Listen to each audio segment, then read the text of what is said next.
اللہ رب العزت جل وعلا نے حضور اقدس صلی اللہ علیہ وسلم کو جو اخلاق حسنہ عطا فرمائے ہیں، ان میں ایک وصف یہ بھی ہے کہ اللہ تبارک و تعالیٰ نے حضور کو غیرت عطا فرمائی ہے، اور یہ وصف ایسا ہے کہ پھر آقا کریم صلی اللہ علیہ وسلم نے اس کی باقاعدہ اپنی امت کو تعلیم فرمائی، اور انسانوں میں جس میں یہ وصف پایا جاتا ہے، اللہ تبارک و تعالی ایسے بندے کو بہت پسند فرماتا ہے۔ اس کی وجہ یہ ہے کہ خالق کائنات جل وعلا خود غیرت فرمانے والی ذات ہے، اور وہ اپنی شان کے مطابق غیرت فرماتا ہے۔ یعنی جو انسان اللہ رب العزت کی نافرمانی کرے، اس کے احکامات کی پاسداری نہ کرے، رحمان کے راستے پہ نہ چلے بلکہ شیطان کے راستے پہ چلے، تو خالق کائنات کو ایسے بندے کے بارے میں غیرت آتی ہے، اور پھر اپنی شان کے مطابق غصے کا اظہار فرماتا ہے۔ انسانوں میں، مخلوق میں اللہ تبارک و تعالی نے سب سے بڑھ کر حضور نبی کریم صلی اللہ علیہ وسلم کو غیرت عطا فرمائی ہے۔ یہی وجہ ہے کہ حضرت سعد بن عبادہ رضی اللہ تعالیٰ عنہ حضور اقدس صلی اللہ علیہ وسلم کی بارگاہ میں عرض کرنے لگے، یا رسول اللہ، اگر میں اپنی بیوی کے ساتھ کسی غیر کو دیکھوں تو میں اسی وقت اس کا سر قلم کر دوں۔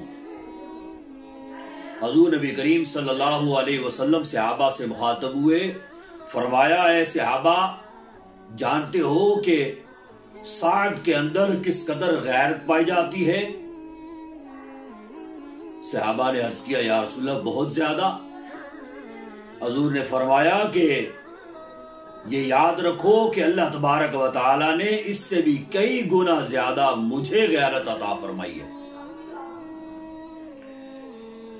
اور پھر حضور نبی کریم صلی اللہ علیہ وسلم ایک مرتبہ صحابہ کے مجمع میں تشریف لائے۔ چند صحابہ کسی مسئلے کے بارے میں آپس میں گفتگو کر رہے تھے اور بحث مباحثہ کر رہے تھے۔ حضور نبی کریم صلی اللہ علیہ وسلم آپ غیرت فرماتے ہوئے آپ کا چہرہ مبارک جو ہے وہ سرخ ہو گیا۔ روایت میں آتا ہے، یوں لگتا تھا کہ آپ کے رخساروں کے اوپر انار نچوڑ دیا گیا ہو۔ اور پھر حضور نبی کریم صلی اللہ علیہ وسلم نے غیرت کی تعلیم امت کو فرمائی۔ غیرت کہتے ہیں کہ کسی پیچیدہ اور حساس معاملے میں انسان اپنے دل کے اندر اس کا درد محسوس کرے، اس کو غیرت کہا جاتا ہے۔ یہ غیرت جو ہے وہ اپنے بیوی بچوں کے حوالے سے بھی ہو سکتی ہے، اپنی بہنوں کے حوالے سے، ماؤں کے حوالے سے بھی ہو سکتی ہے، اور بھی دنیاوی اعتبار کے حوالے سے بھی انسان غیرت کھاتا ہے۔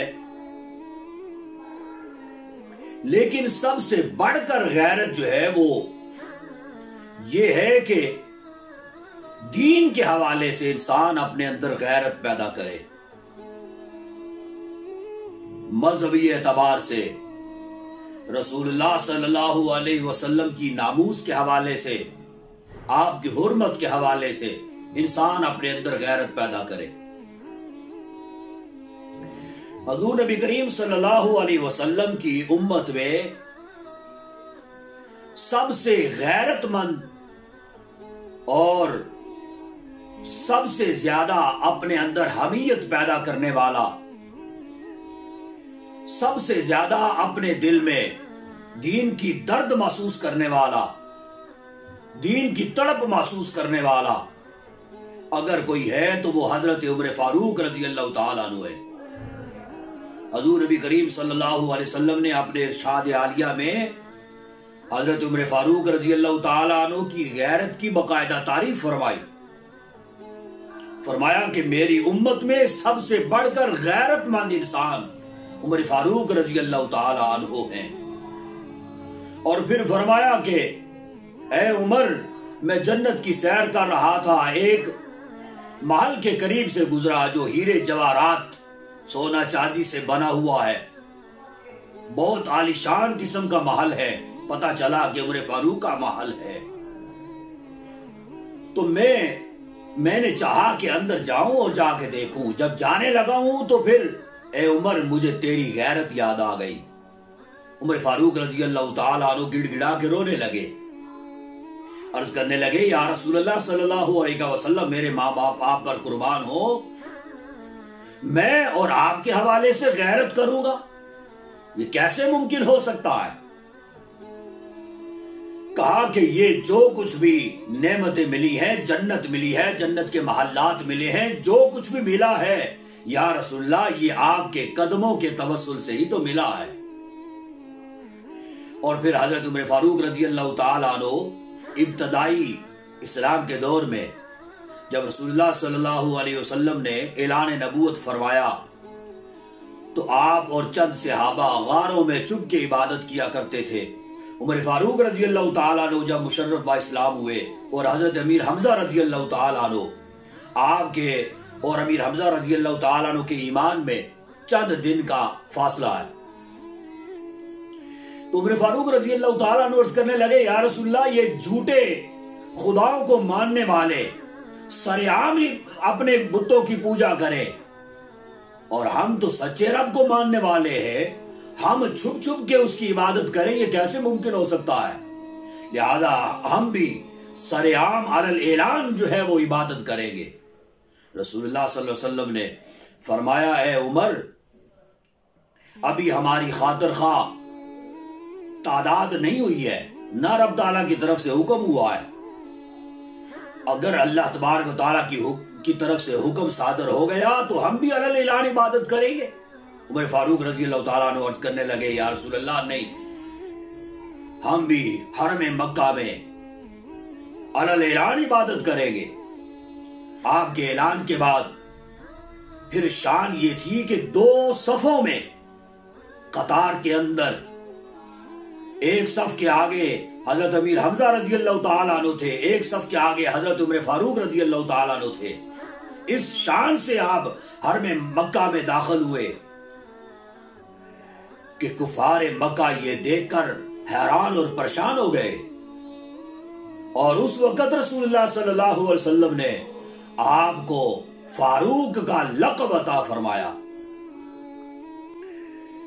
اور پھر حضور نبی کریم صلی اللہ علیہ وسلم کی امت میں عمر فاروق رضی اللہ تعالیٰ عنہ کے بعد بڑے بڑے اکابرین جو ہے ان کی غیرت ایمانی کے تذکرے جو ہیں وہ ملتے ہیں، لیکن حالیہ دور میں سب سے بڑھ کر اگر غیرت ایمانی جس شخصیت میں پائی جاتی ہے اور ناموس رسالت حرمت رسول صلی اللہ علیہ وسلم پر جس شخصیت نے پہرا دیا ہے اور ختم نبوت پر جس شخصیت نے پہرا دیا ہے، وہ ہستی حضرت امیر المجاہدین شیخ الحدیث و تفسیر حضرت علامہ مولانا خادم حسین رضوی رحمت اللہ تعالی علیہ ہے۔ بہت بلند پایا شخصیت ہے، بہت ہی بلند مقام انہوں نے پایا ہے، گو کہ آپ اہل علاقہ کے لیے مشہور و معروف شخصیت تھے، لیکن امت مسلمہ کے لیے اتنی جانی پہچانی شخصیت نہیں تھے۔ لیکن جب ممتاز قادری والا معاملہ ہوا تو اس کے بعد سے لے کر خادم حسین رضوی جو ہے ہر ایک مسلمان کی زبان پہ اسی شخصیت کا نام تھا. چند ہی مختصر سے عرصے میں آپ نے اتنی بلندی جو ہے وہ پائی ہے اور اتنا بلند مقام آپ نے حاصل کیا ہے جس کا مشاہدہ آپ کے جنازے سے کیا جا سکتا ہے. آپ کے جنازے میں جو کہ تاریخ ساز جنازہ تھا، ملک کی تاریخ کا بہت بڑا جنازہ حضرت خادم حسین رضوی رحمت اللہ تعالی علیہ کا ہوا ہے. اور یہ وہ نڈر اور بے باک شخصیت ہے جن کے تکلم میں، جن کی گفتگو میں بے باکی پائی جاتی ہے، اور جب بھی بیان دیتے ہیں تو اس بات کا لحاظ نہیں ہوتا کہ یہ بیان جو ہے یہ کسی کی دل آزاری نہ ہو، حکومت جو ہے وہ ہمارے پیچھے نہ پڑ جائے، کوئی ایسا حرف جو ہے وہ ہم پر نہ آئے، کوئی مشکل گھڑی ہم پر نہ بن جائے، سوال ہی پیدا نہیں ہوتا. ڈٹ کے آپ ایسا جو ہے وہ بیان دیا کرتے تھے کہ ناموس رسالت صلی اللہ علیہ وسلم کے خلاف بکواسات کرنے والے، گستاخان رسول صلی اللہ علیہ وسلم، ان کی ٹانگیں کانپنا شروع ہو جاتی تھی. روئے زمین پر کسی بھی مقام پر رسول اللہ صلی اللہ علیہ وسلم کی عزت اور حرمت پر اگر حملہ ہوتا تھا، خادم حسین رضوی رحمت اللہ تعالی علیہ کی غیرت جو ہے وہ اس بات کو گوارا نہیں کرتی تھی. آپ یہاں پہ پاکستان میں بیٹھ کے ایسے گستاخوں کا تعاقب جو ہے وہ کیا کرتے تھے.